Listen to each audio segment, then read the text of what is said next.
Back to the channel banking Sarathi. So guys, आज के इस वीडियो में हम डिस्कस करने वाले हैं 15 मार्च का द वोकैब जिसमें हम कवर करेंगे आज की बहुत ही इंपॉर्टेंट वोकैबुलरीज। तो चलिए बिना किसी देरी के वीडियो को स्टार्ट करते हैं। आज का सबसे पहला वर्ड है स्नब।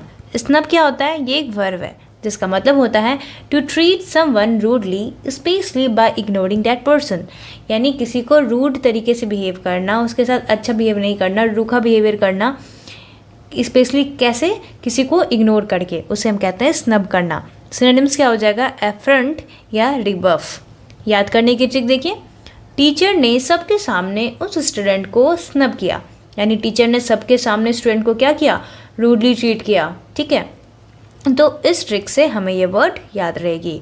एग्जाम्पल देखते हैं।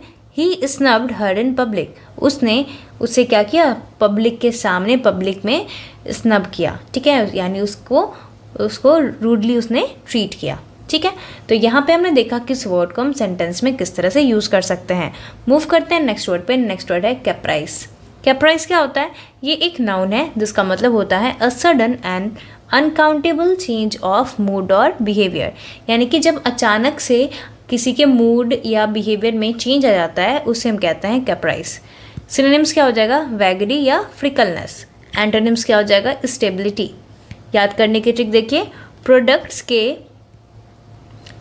के प्राइस बढ़ने से मम्मी का कैप्राइज हुआ उसको खरीदने में, यानी प्रोडक्ट का जैसे ही प्राइस बढ़ गया वैसे ही मम्मी का मूड चेंज हो गया और उन्होंने उसे खरीदने के लिए अपना मूड चेंज कर लिया। ठीक है, तो पहले वो उसे खरीदने वाली थी उस प्रोडक्ट को, बट प्राइस बढ़ते ही उन्होंने मूड चेंज कर लिया, तो अचानक से मूड में क्या आ गया? चेंज आ गया। तो आप लोग थोड़ा सा इसे रिलेट कर सकते हो और इस ट्रिक से आपको ये वर्ड याद रह जाएगी। ठीक है, एग्जाम्पल देखिए, he changed his ministers on mere caprice, यानी उसने मिनिस्टर्स को चेंज कर दिया सिर्फ इसलिए क्योंकि उनका सडन मूड चेंज हो गया। बताओ, तो यहाँ पे हमने देखा कि इस वर्ड को हम सेंटेंस में किस तरह से यूज़ कर सकते हैं। मूव करते हैं नेक्स्ट वर्ड पे। नेक्स्ट वर्ड है वेरासिटी।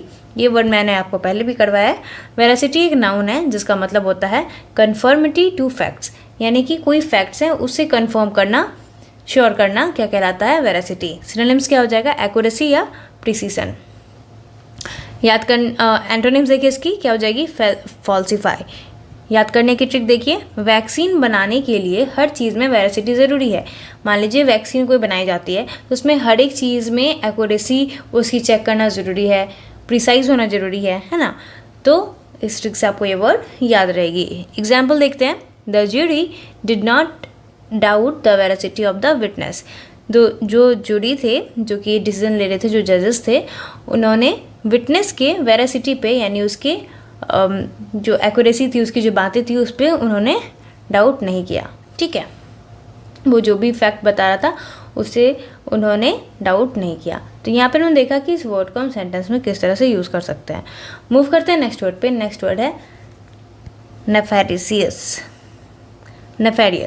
नेफेरियस क्या होता है? ये एक एडजेक्टिव है जिसका मतलब होता है विकेड और क्रिमिनल, यानी कि क्रिमिनल होना या दुष्ट होना, विकेड होना, क्या कहलाता है? नेफेरियस। सिनोनिम्स क्या हो जाएगा? इविल या ऑडियस। एंटोनिम्स क्या हो जाएगा? गुड या एडमायरेबल। याद करने की ट्रिक देखिए, नेताजी पे अटैक करने वाला नेफेरियस था, यानी नेताजी पे अटैक करने वाला पर्सन कैसा था? क्रिमिनल था, दुष्ट था, विकेड था। ठीक है, एग्जाम्पल देखते हैं। The gift of the earth were put only to nefarious uses. जो अर्थ ने हम सबको गिफ्ट दिया है वो कैसे यूज़ में लगाया जा रहा है? नेफेरियस यूज़ में, यानी कि गलत चीज़ों में, विकेट कामों में लगाया जा रहा है, इविल कामों में लगाया जा रहा है। ठीक है, तो यहाँ पे हमने देखा कि इस वर्ड को हम सेंटेंस में किस तरह से यूज़ कर सकते हैं। मूव करते हैं नेक्स्ट वर्ड पे। नेक्स्ट वर्ड है पोर आउट। पोर आउट क्या होता है?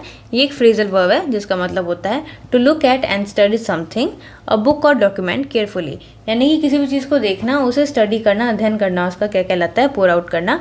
स्पेशली किस चीज़ के बारे में बात कर रहे हैं? कोई बुक है, कोई डॉक्यूमेंट है, तो उसे हम कहते हैं पोर आउट करना। सिनोनिम्स क्या हो जाएगा? एग्जामिन या पॉन्डर। एंटोनिम्स क्या हो जाएगा? नेग्लेक्ट या लुक अवे। याद करने की ट्रिक देखिए, बच्चे बुक्स को पोर आउट करते करते बोर हो गए, यानी बच्चे बुक्स को देख रहे थे, उसे ध्यान से पढ़ रहे थे, पढ़ते पढ़ते वो क्या हो गए, बोर हो गए। तो इस ट्रिक से आपको ये फ्रेजल वर्ब अच्छे से याद रह जाएगी। एग्जाम्पल देखिए, we pored over the books, हम बुक्स को पोर्ड ओवर कर रहे थे, यानी कि उसको देख रहे थे, उसे स्टडी कर रहे थे। तो उम्मीद करती हूँ आपको सारे के सारे वर्ड्स इंपॉर्टेंट लगे होंगे और सारी की सारी ट्रिक्स आपको हेल्पफुल लग रही होंगी इन वर्ड्स को याद रखने में। तो अगर आप चैनल पर नए तो चैनल को सब्सक्राइब कर दें, और वीडियो आपको अच्छी लग रही तो वीडियो को ज़रूर लाइक करें, और अपने फ्रेंड्स और रिलेटिव्स के साथ भी ये वीडियो ज़रूर शेयर करें। तो मिलते हैं नेक्स्ट वीडियो में, तब तक के लिए thank you and have a nice day.